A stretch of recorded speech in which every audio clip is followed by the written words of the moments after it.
nchakubira analysis nti kadade Odinga aina challenge emu ojimanyi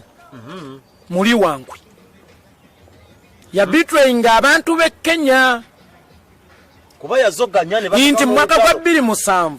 amalo wangula akalulu Kibaki yeremezaako yewaŋŋamya kubanga mu Africa tulina DNA tomukulembeze ne waba mulungi abaako n'ekibiiki kali akasaayiko obufirika katera omukola ki weakness tekavaawo katera okumusika kakati bwana Kibaki bwakeera ku makya n'awangulwa ate ne yeremezaako abantu basalawo balwanirire wiini yaabwe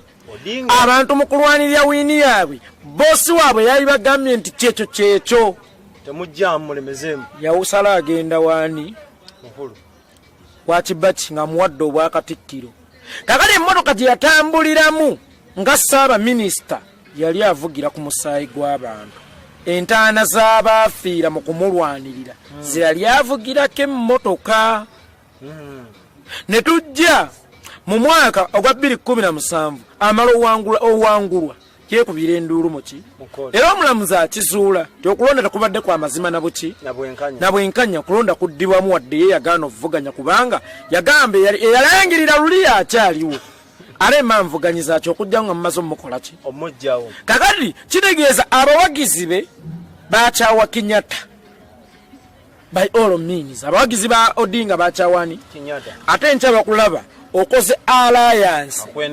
ne Kenyatta bogwe bakyawa bakuyita muli waki kakati ekibadde kiwaddemu ono luto olungubanguba nti waliwo abawagizi ba Odinga balina tudde olwa sageze emmeka